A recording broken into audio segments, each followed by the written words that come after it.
Before he was 30, Alexander the Great had conquered most of the known world, and still felt like he hadn't done enough. A king who wept not from defeat, but because there was nothing left to fight. He rode at the front of his armies, took arrows, took spears, and kept going. The man literally named cities after himself, just so the world would never forget he'd been there. And it worked. We're still talking about him 2,300 years later. So who exactly was Alexander the Great, and how did one person reshape the entire ancient world in just a single decade?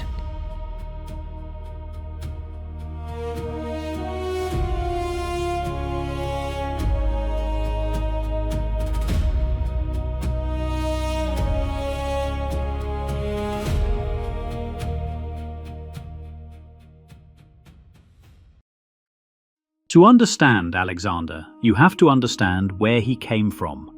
Because he didn't just stumble into greatness, he was engineered for it. His father, Philip II of Macedon, was one of the most ruthless and brilliant military minds of the ancient world. Macedonia at the time was considered a backwater kingdom on the fringes of the Greek world. The real Greeks, the Athenians, the Spartans, the Thebans, looked down on Macedonians as barely civilized. Philip changed all of that. He rebuilt the Macedonian army from the ground up, introducing the sarissa, an 18-foot pike that gave his infantry a reach no enemy could match, and forged a professional fighting force that would become the template for everything Alexander later did. But Philip was also deeply flawed. He drank too much, had multiple wives, and his relationship with Alexander's mother, Olympias, was volatile and bitter. Olympias was a princess from Epirus, fierce, deeply religious, and fiercely protective of her son. She told Alexander from childhood that his real father wasn't Philip at all, but the god Zeus himself. Whether she believed that or was simply planting seeds of greatness in her son's mind, nobody knows. But Alexander believed it, or at least acted like he did, for the rest of his life. And then there was the third great influence, Aristotle.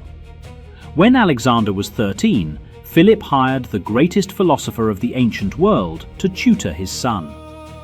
For 3 years in a garden sanctuary called Mieza, Aristotle taught Alexander philosophy, science, medicine, rhetoric, and literature.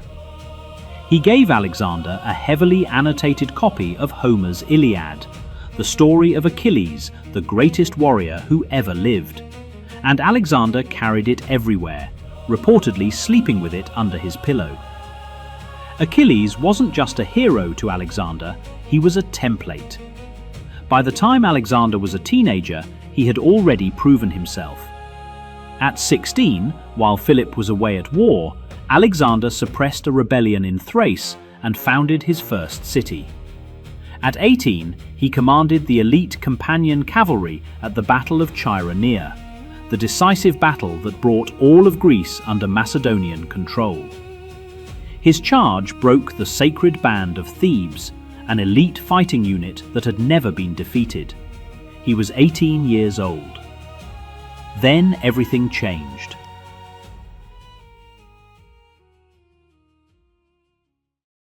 In 336 BC, Philip II of Macedon was killed at his own daughter's wedding, stabbed by one of his bodyguards, a man named Pausanias, in front of the assembled court.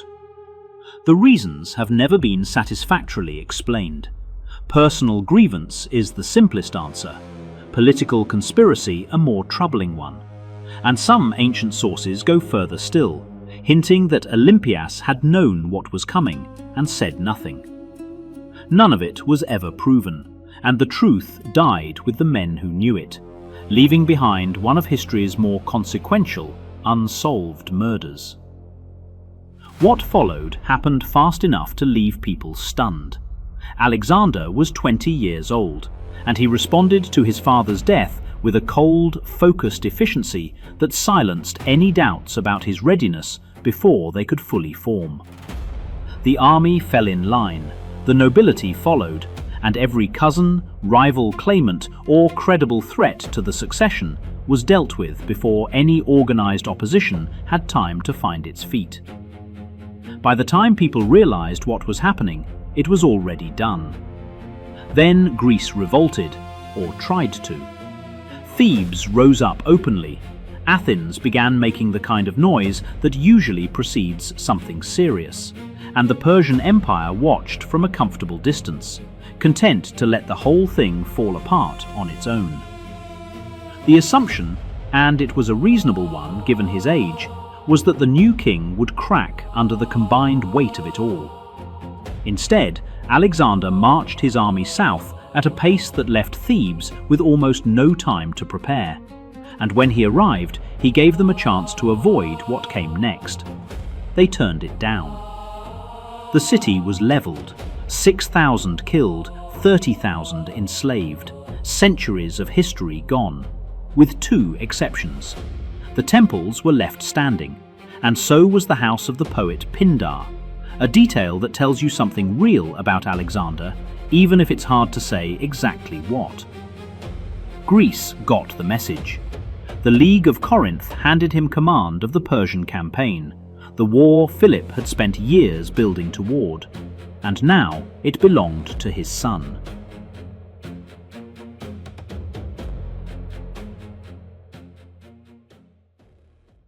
In 334 BC, Alexander led roughly 37,000 men across the Hellespont, the narrow strip of water dividing Europe from Asia, and made sure everyone understood what it meant. Before he even set foot on land, he threw his spear from the ship into Asian soil, declaring the continent won by the blade. Then he went to Troy, laid a wreath on the tomb of Achilles, and let the gesture speak for itself. This wasn't just a military expedition. He was telling the world a story, and he was casting himself as the hero of it. What he was marching against was staggering in scale. The Persian Empire under Darius III ran from Egypt to what is now Pakistan, a civilization of almost incomprehensible wealth and manpower. Alexander had fewer than 40,000 soldiers and a treasury that was nearly empty before the campaign had properly begun. His own generals were uneasy about it, and his second-in-command, Parmenion, pushed for caution at every turn. Alexander listened politely and did what he'd already decided to do. The first real test came at the Granicus River in what is now Turkey, where Persian regional governors had assembled a sizable force on the opposite bank. The sensible move was to wait, assess the crossing, find better ground. Instead, Alexander drove his cavalry straight through the water and into the fight. It nearly killed him. A Persian nobleman named Spithridates got close enough to bring an axe down toward his head, and was only stopped at the last moment by a general named Cleitus the Black, who cut the man's arm off before the blow could land. Cleitus saved his life that day. That name is worth keeping in mind.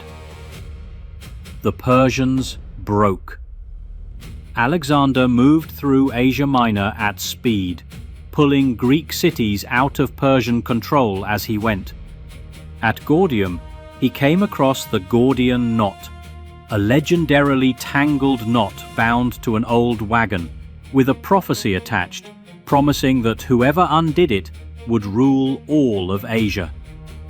He either cut straight through it with his sword, or pulled the pin holding the whole thing together, depending on which account you trust. Either way, he walked away having claimed the prophecy for himself. It was theatre, but then again, so was throwing a spear into a continent, and that seemed to be working too.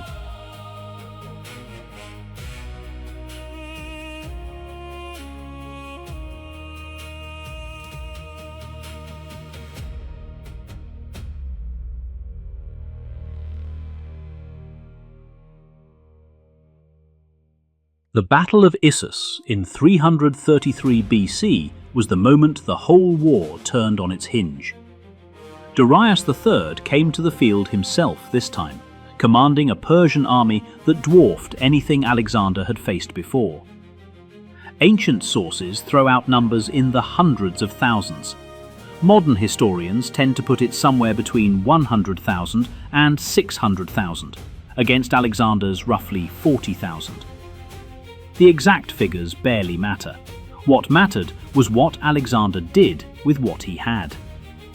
He spotted Darius in the center of the Persian line and went straight for him.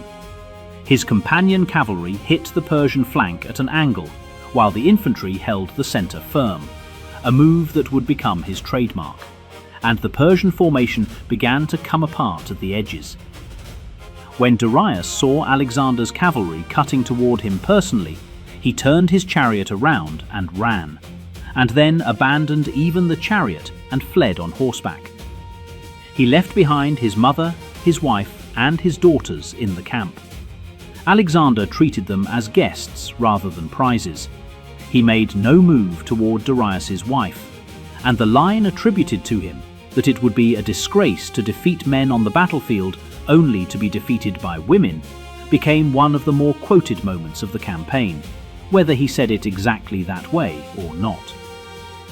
Darius, now in retreat, sent peace offers, half his empire and a substantial ransom for his family. Parmenion reportedly said he would take those terms if he were in Alexander's position. Alexander's answer was short. So would he if he were Parmenion. He kept moving. Egypt came next, and it barely put up a fight. The Egyptians had no great love for their Persian rulers and received Alexander more as a liberator than a conqueror. He was declared pharaoh. He made the long journey out to the oracle of Siwa, deep in the Libyan desert, where the priests greeted him as the son of the god Amun. Whatever else the oracle said to him, he never repeated it to anyone. On the Egyptian coast, he founded Alexandria, the greatest of the cities he would scatter across the known world bearing his name, and one that would outlast him by a very long time.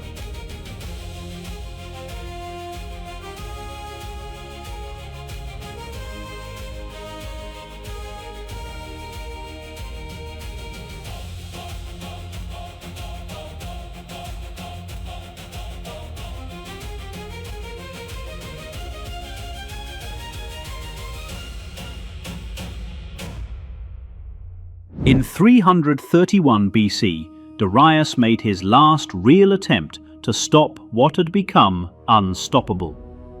He chose the battlefield with care this time, a wide, flat plain near Gaugamela in what is now Iraq, leveled overnight to give his war chariots and his far larger numbers room to do their work. Alexander's officers were on edge about it. Parmenion proposed hitting the Persians under cover of darkness, and Alexander turned him down flat.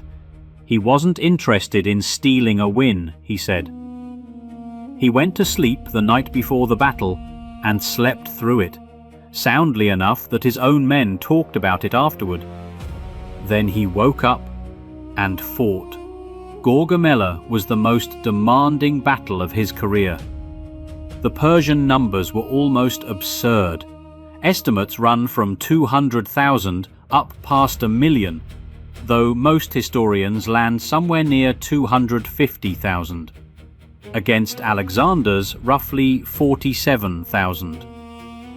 The Persians brought scythed chariots into the field, blades mounted on the wheels and built to tear through infantry, and Alexander's men dealt with them simply by stepping out of the way and letting them rush past harmlessly.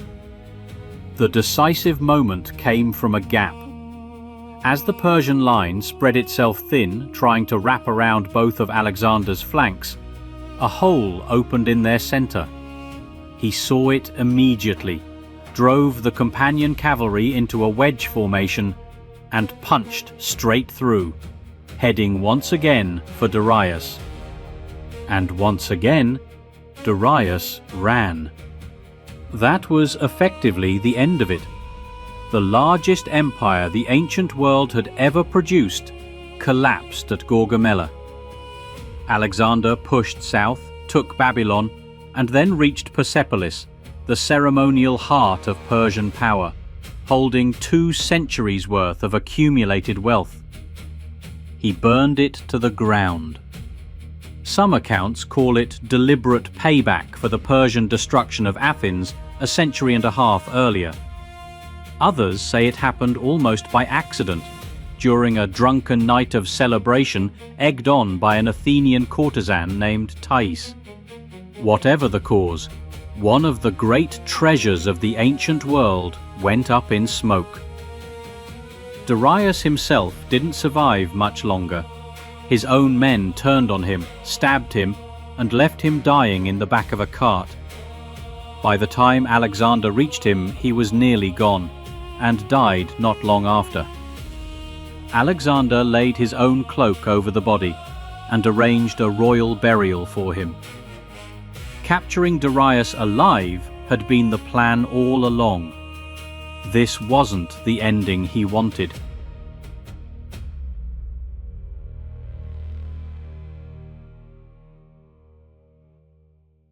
The world east of Persia was nothing like what had come before.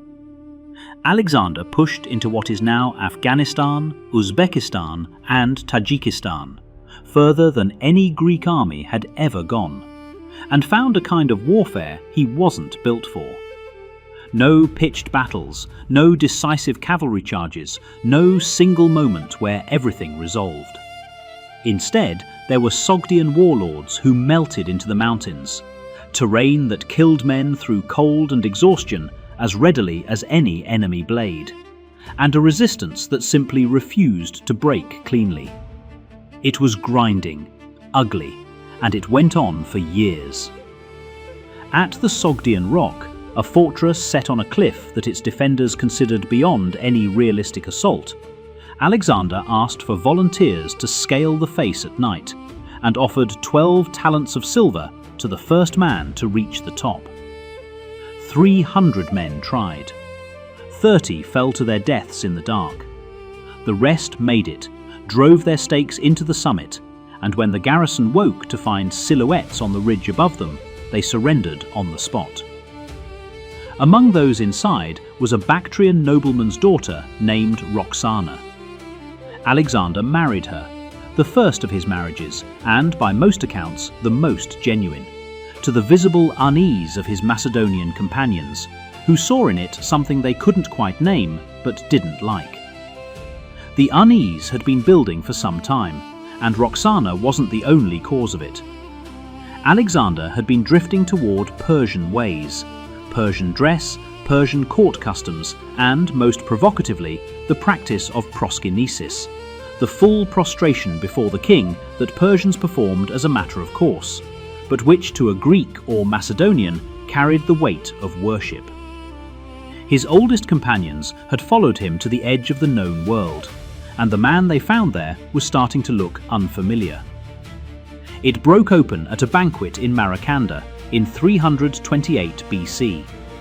Cleitus the Black, the same man who had cut off Spithridates' arm at the Granicus and saved Alexander's life in the process, was drunk and said out loud what others had only been thinking, that Alexander's great victories belonged to his soldiers, not to him, and that he ought to remember it. Alexander, equally drunk, picked up a spear and drove it through him, his oldest friend, the man who had once kept him alive, dead in a banqueting hall over words spoken in wine. What followed, by all accounts, was genuine collapse. Alexander shut himself in his tent for 3 days, refused food, and wept. His officers didn't know what to do with him. Eventually, he came out. Cleitus remained dead. Not long after came the conspiracy of the pages, a plot among royal attendants to kill Alexander in his sleep, which, through accusation, fairly applied or not, reached all the way to Callisthenes, the court historian and a nephew of Aristotle himself. Callisthenes had made no secret of his refusal to perform proskynesis, and his intellectual opposition to the direction Alexander was heading had made him enemies.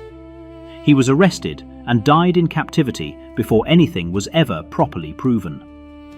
Aristotle, who had spent years shaping the mind of the most powerful man in the world, never forgave him for it.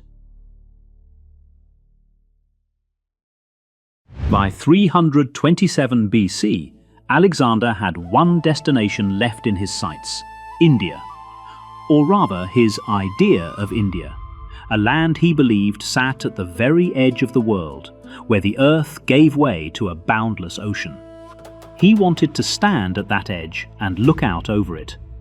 So he crossed the Hindu Kush again, pushed through the territory that is now Pakistan, and in 326 BC met his last great pitched battle on the banks of the Hydaspes River. Waiting for him was King Porus, and nothing in Alexander's 8 years of campaigning had prepared him for an opponent like this.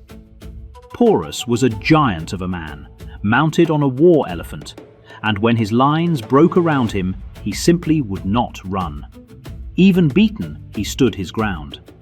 Brought before Alexander afterward, he was asked how he expected to be treated. "Like a king," he said, and Alexander, struck by the answer as much as the man, gave him back his kingdom and made him an ally instead of a subject. Of all the men he fought, Porus may be the one he came away admiring most. The victory cost him something irreplaceable, though. Somewhere on that battlefield, Bucephalus died, the horse Alexander had tamed at 12 years old, when grown men couldn't manage him, and who had carried him through every campaign since. Wounds, old age, exhaustion. No one is quite sure which finally took him. Alexander grieved openly, and where his horse fell, he raised a city and called it Bucephala. It should have been the beginning of the final push. Instead, it was the end of the road. At the Hyphasis River, the army simply stopped. Not broken, not defeated, just finished. 8 years of marching had worn them down to nothing. They were homesick, and the stories drifting back about the kingdoms still ahead, bigger armies, more elephants, endless war, had unsettled even veterans who'd stood beside Alexander since Chaironea. Conus, a general Alexander trusted, said what none of the others dared to. They wanted to go home. They had followed him further than any army in memory. It was enough. Alexander didn't take it well. He shut himself in his tent and refused to speak to anyone, hoping the men would break first. He made sacrifice after sacrifice, hunting for a sign that would justify pushing on. The gods, it seemed, weren't interested in giving him one. After 3 days alone, he gave in. The camp erupted. Alexander wept. Whether from grief or fury, no one could say. Then he gave the order to turn west. He never stopped marching after that. He just never marched east again.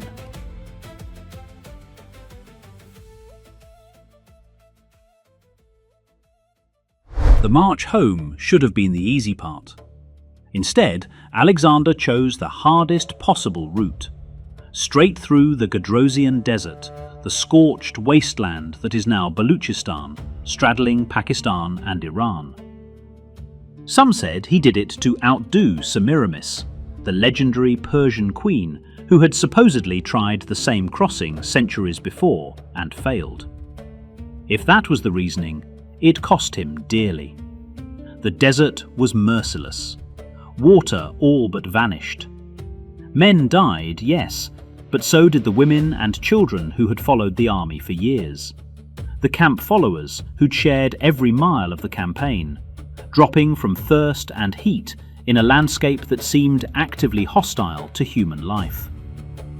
Some ancient writers claimed the desert killed more of Alexander's people than every battle he'd ever fought combined. Whatever else Alexander was, he wasn't a man who spared himself. When a soldier scraped together a helmet's worth of water and brought it to him, Alexander tipped it out onto the sand in front of his troops. He wouldn't drink what the rest of them couldn't share. Call it theatre if you like. It was also, unmistakably, him. He emerged from the desert to find his empire had been quietly rotting behind his back. Governors he'd left in charge had spent years assuming he'd never return and had ruled accordingly, corruptly, brutally, for themselves. Alexander had them executed. It was a hard lesson, delivered late. Conquering an empire is the easy half. Holding on to it is the grinding, unglamorous work that actually breaks men. At Susa, he tried something audacious, a mass wedding.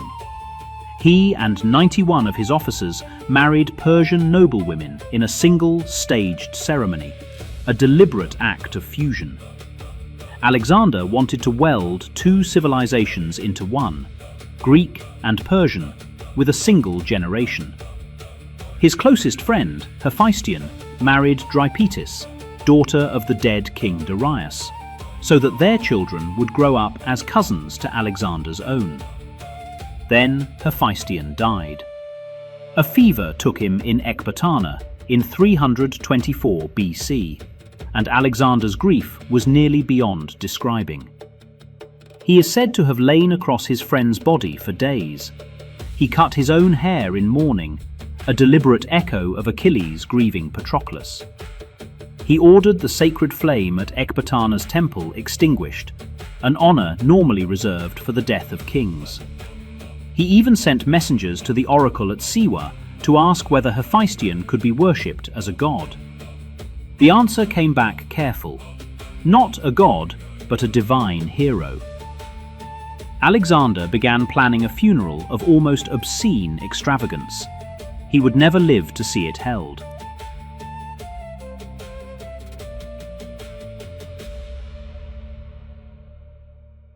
Babylon should have warned him off long before he reached its gates. His seers said so at least. The omens were bad. Badly, insistently bad. And when Alexander approached the city from his usual direction, he heeded them enough to try another way in. He circled, cautious for once in his life, testing whether the gods might relent if he came at Babylon sideways. They didn't.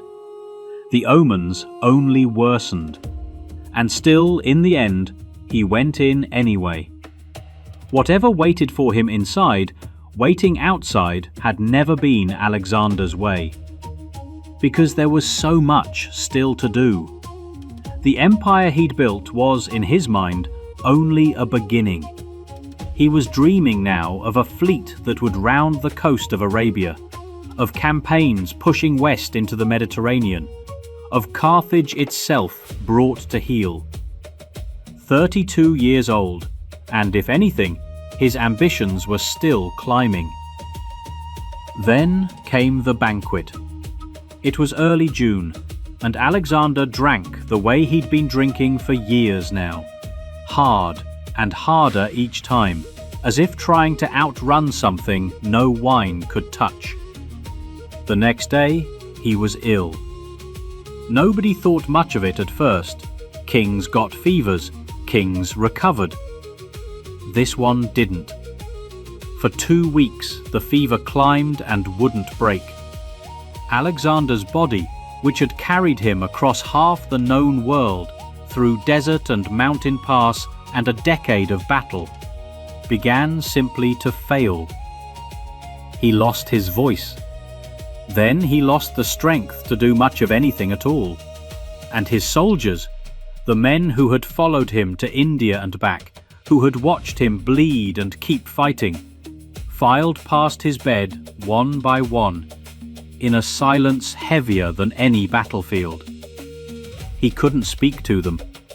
He couldn't really move. But for every single man who passed, he found some way to lift his hand, just barely, just enough. A last gesture from a man who had never once in his whole life failed to acknowledge the people who followed him. He died on the 10th or 11th of June, 323 BC, 32 years old. Nobody has ever agreed on what killed him. Typhoid, some say, worsened by all that drinking. Poison, others insisted, and the rumors started almost before his body was cold. Grief, exhaustion, the slow accumulated toll of a decade at war, according to still others. A few modern doctors have looked at the strange, creeping way his illness progressed and wondered about Guillain-Barré syndrome. The truth is, nobody was there to write it down clearly, and the ones who were there had every reason to shade the story. Even his last words are contested. Asked who should inherit everything he'd built, he's supposed to have said, "To the strongest." 2 words that would tear a continent apart. Though some say he actually named a man, Craterus perhaps, and that the name was simply lost in the confusion of a dying man's breath. Others say he said nothing at all, and that the silence was filled in afterward by men who needed him to have said something. What followed was carnage. The Greeks called it the Wars of the Diadochi, the successors, and that word doesn't begin to cover what actually happened. Alexander's own generals turned on each other and tore the empire into pieces. His wife, Roxana, bore him a son after his death, Alexander IV, a boy who never had a chance and was murdered before he grew old enough to understand what he'd been born into. Heracles, his son by another wife, Barsine, met the same end. Even Olympias, his mother, a woman who had spent her whole life fighting for him, was executed. Out of the wreckage came 3 great kingdoms: the Ptolemies in Egypt, the Seleucids across Persia, the Antigonids back home in Macedonia. For 300 years, they would shape the Hellenistic world Alexander had accidentally created, a world he built by conquering it, and then by dying, left utterly unable to hold together.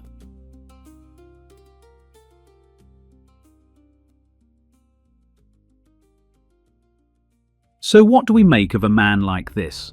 A military genius without question, arguably the greatest commander who ever lived. He fought and he never lost, not once, not in 13 years of campaigning that took a small mountain kingdom on the edge of the Greek world and stretched it all the way to the frontiers of India. He carried Greek language and Greek thought so far and so deep into the world that 3 centuries later, when the writers of the New Testament sat down to record the life of Christ, they wrote not in Hebrew, but in Greek.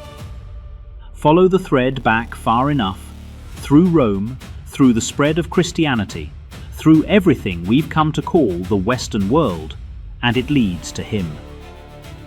But he was also a man who ran his best friend through in a drunken rage and regretted it for the rest of his life, who burned one of the great cities of the ancient world to the ground, who pushed his army to the very edge of the known earth and back, and left thousands of them behind, dead in a desert, because he could not bear to be the man who turned around.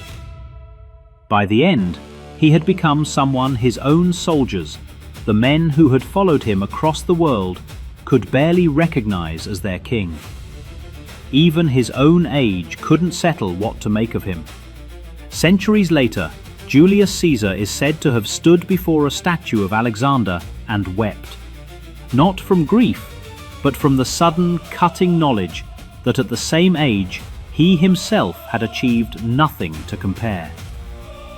Napoleon pored over his campaigns like scripture. No figure in history, or almost none, has drawn so many books, so many films, so much argument. And here we are, still talking about him 23 centuries on. Perhaps that was always the point.